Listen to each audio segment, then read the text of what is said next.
Hello friends, market learner YouTube channel पर आप सभी का स्वागत है। मार्केट को लेकर के हमारा व्यू एंड प्रोस्पेक्टिव क्या है। लार्ज स्केल पे हमारा व्यू है, पॉजिटिव व्यू है हमारा कि मार्केट जो है यहाँ से एक नया हाई और बनाना चाहिए। लार्ज स्केल पे मंथली और वीकली पे अगर पूछते हो तो पॉजिटिव है हमारा स्ट्रक्चर व्यू, हमारा अप साइड के लिए। लॉन्ग साइड के लिए अगर आंसर पूछते हो तो उसका आंसर है यस कि हम उसके लिए है।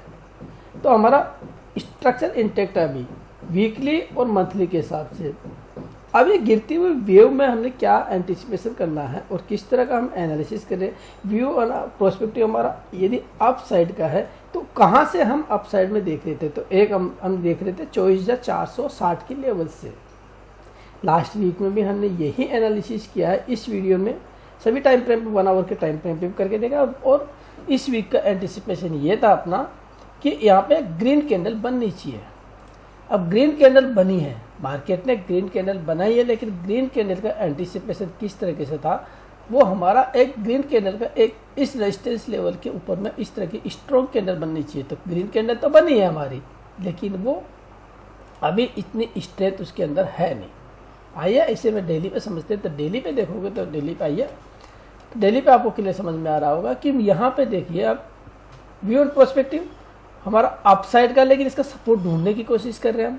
ये कहाँ पे एंड हो सकती है, तो इसका एरिया जो है ऑलमोस्ट उसके पास में ये आ चुकी है।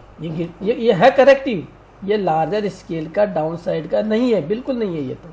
ये अपना करेक्टिव है। किस स्केल का? इस वेव का जो है ये करेक्शन है, जो कि इसी वीडियो में हमने एनालिसिस भी किया है वीकली पे। फिर से देख लेते तो क्या किस तरह का था वीकली पे जो हमारा ये सपोर्टिव एरिया है अपना, यहाँ से लेकर के ये वाला पूरा का पूरा जो निकल के आ रहा है। यहाँ से पैटर्न की बात करें तो अपन यहाँ पे ये पैटर्न बना करके यहाँ से एक अपसाइड देंगे। तो ये जोन निकल के आ रहा है, कौन सा जो सपोर्टिव जोन है 24,000 का, ये सपोर्ट है, स्ट्रॉन्ग सपोर्ट एरिया पूरा लिखोगे एरिया, ठीक है। ये 24,000 का सपोर्ट एरिया है। तो यहाँ से एक स्ट्रॉन्ग कैंडल देना चाहिए था। स्ट्रॉन्ग कैंडल ना आकर के डेली पे देखते हैं। तो डेली पे दिखाऊँ तो मोमेंटम यहाँ पर लॉस है, एरिया आपने डिफाइन कर लिया है। तो ये कहाँ तक एक्सटेंड हो सकती है, ये वाला एरिया देखो ना, ये 24,000 तक ये एक्सटेंड हो सकती है, ठीक है। लेकिन ये इस मोटिव को इंटैक्ट रखते हुए एक इंटरनल बेसिस पे आप देखोगे ना, तो ये एक मोटिव है। अब यहाँ पे मोमेंटम लॉस है डेली पे। ये कैंडल, ये वाली छोटी कैंडल बनी, ये छोटी कैंडल बनी, तो ब्रेकआउट देने की कोशिश कर रहे हैं, लेकिन ये मोमेंटम यहाँ पे लॉस है। तो एक आध कैंडल यहाँ पे इस तरह की और बन सकती है, और यहाँ से इसका जैसे ही ब्रेक डाउन होगा तो एक डेली पे एक मोमेंटम ये है। क्लियर करो पहले, यहाँ पे देखोगे ना ये मोमेंटम लॉस, और यहाँ से डेली पे एक ये ट्रेंड मिल सकता है। लेकिन ध्यान ये रखना हमें कि ये वाला लास्ट पीस होगा हमारा डेली का, ये लास्ट पीस होगा हमारा इस स्ट्रक्चर का। सपोर्ट बनेगा हमारा वो इस एरिया में बनेगा, और इस एरिया से लार्जर स्केल का जो है एक्सटेंड हुई, ये फर्दर यहाँ से निकल जाएगी। किस तरीके से निकल सकती है, आइए अब वीकली में फिर से एक्सप्लेन करने की कोशिश करते हैं। वीकली पे हमने यहाँ पे सपोर्ट देख लिया, यहाँ से एक नीचे, फिर से एक ऊपर, और यहाँ से ऐसा नहीं, यहाँ पे मिल, ऐसा नहीं है कि अगर आपको ये वाली रैली अगर मिस होती है इंटरनल बेसिस में, अगर आप रीड कर सकते हो तो इसको यहाँ से कैप्चर करने की कोशिश करें। इनकेस हमसे ये रैली मिस होती है तो सेकंड करेक्शन मिलेगा हमें यहाँ पर, तो ट्रेड हमारा एग्जीक्यूट होगा यहाँ पर। कंजर्वेटिव ट्रेडर्स जो है वो उनकी एंट्री यहाँ पर होगी हमारी, ठीक है। और अपसाइड के लिए वही 27,500, अभी भी 27,500 की बात करेंगे। सपोर्ट की बात करेंगे तो सपोर्ट हमारा 24,000 का, ठीक है। ये सपोर्ट की बात है। आइए 1 आवर पे दिखाता हूँ 1 आवर पे कैसा स्ट्रक्चर 1 आवर के टाइम फ्रेम पे इस मोटिव को इंटेक्ट। ये वाला मैंने स्ट्रक्चर आपको कई टेलीग्राम ग्रुप में दिया हुआ है, इसको हम ए रखें या फर्स्ट रखें, ठीक है। तो ये मोटिव का करेक्टर नहीं हो, तो ये ए बी, इसको बी रखते हैं, तो सी का एरिया जो निकल गया था वो सी का एरिया ये निकलेगा। 800 के आसपास,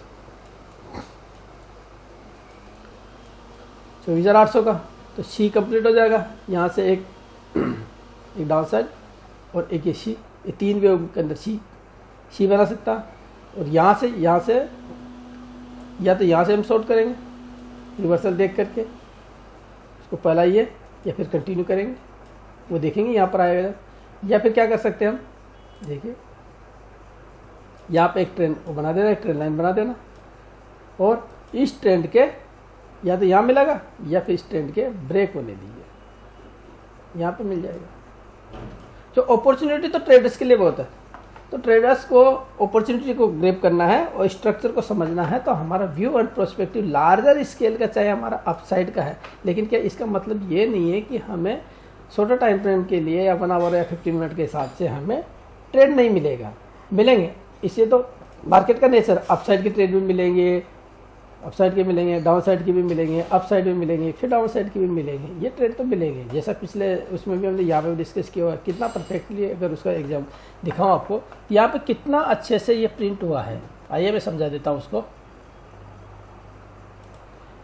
देखिए इस वीडियो में हमने एनालिसिस में थर्ड वेव लॉन्गेस्ट होती है, उसकी बात ये सपोर्ट एरिया निकाला था हमने 24,375 से लेकर के 24,400 का। यहाँ मार्केट जब 24,500 पे चल रहा है तो कैसा, यहाँ पे एक डाउन साइड, एक अप साइड, एक डाउन साइड, एक अप साइड, एक डाउन साइड और एक अप साइड। कितनी वेव इसमें एंटिसिपेशन की गई है, देखिए 1, 1, 2, 3, 4 और 5, 5 मूवमेंट और ये लास्ट 6 मूवमेंट इसमें एंटिसिपेट की गई है। ये किस तरह का स्ट्रक्चर हुआ, अभी कैसा डेवलप हुआ, अब ये देखिए, इसको साइड में रखिए।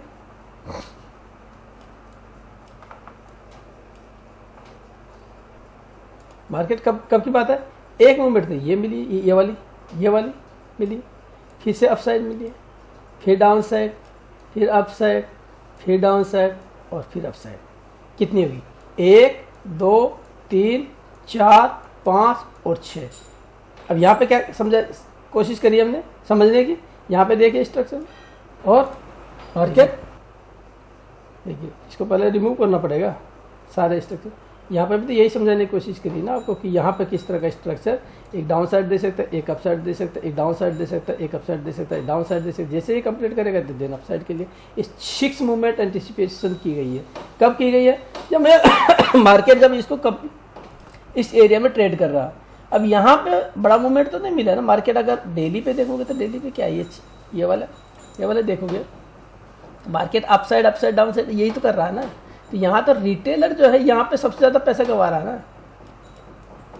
अगर स्ट्रक्चर की समझ नहीं है तो सबसे ज़्यादा पैसा जाएगा। ट्रेंडिंग मार्केट में तो पैसा बना लेता है मार्केट जैसे ट्रेंडिंग है यहाँ पे पैसा बन जाएगा, यहाँ पे ट्रेंडिंग है मार्केट पैसा बन जाएगा। लेकिन सबसे ज़्यादा जो पैसे रिटेलर से जो लूटे जाते हैं वो यहीं लूटे जाते हैं, क्योंकि उनको स्ट्रक्चर की समझ ही नहीं है कि मार्केट कैसे ड्राइव होता है। जबकि ये मार्केट को हम यहाँ पे ही देख सकते हैं, यहाँ पे ये क्या कर सकता है, यहाँ पे क्या, क्योंकि ये एरिया निकल के आ गया था, हमारा सपोर्ट एरिया निकल के आ गया था। ये पूरा का पूरा एरिया जो जोन था हमारा 24,460 वाला, वो एरिया सपोर्ट निकल के आ रहा है। तो यहाँ से बाइंग और सेलर के बीच में फाइट होगी। तो बाय और सेलर के बीच में जो फाइट होगी तो कौन सा पैटर्न किस तरह का डेवलप हो सकता है। तो कितनी प्रिसाइजली ये वाला जो है स्ट्रक्चर जो है वो डेवलप हुआ है।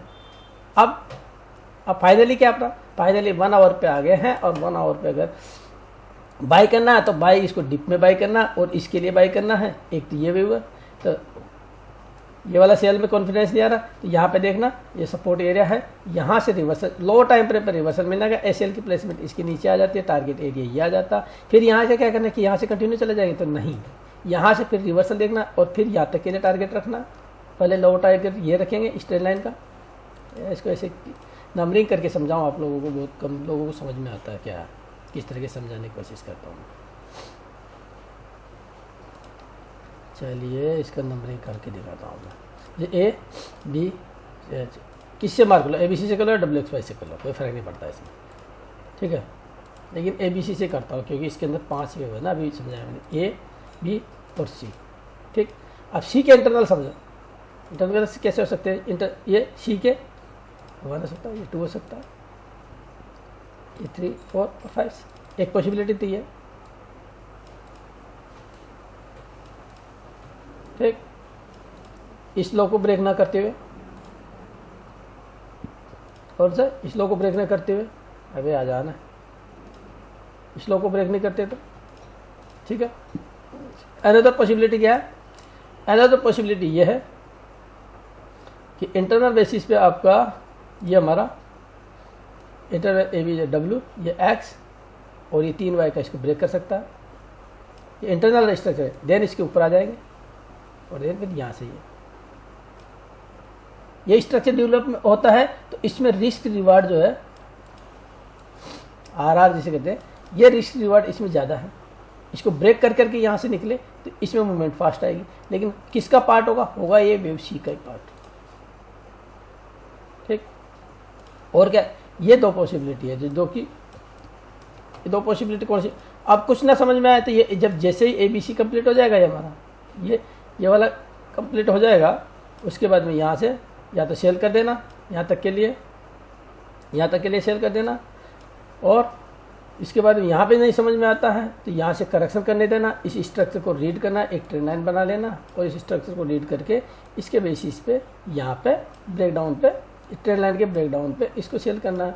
SL की प्लेसमेंट ये जो करेक्शन बनेगा उसके ऊपर आ जाएगा। टारगेट एरिया पहला ये रहेगा और यहाँ से फिर से करेक्ट करता है, देन ये रहेगा 24,000 की तरफ का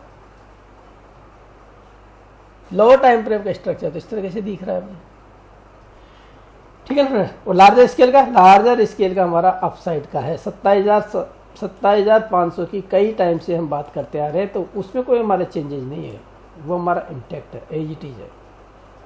इस गिरती हुई वेव से ये नहीं कि हमारा व्यू चेंज हो गया है। ठीक है फ्रेंड्स, लाइक और शेयर जरूर करना, कमेंट जरूर किया करो फ्रेंड्स, अपने फ्रेंड सर्किल में शेयर किया करो, है ना। मिलते हैं अगले फ्रेश वीडियो में, तब तक के लिए जय हिंद, जय भारत।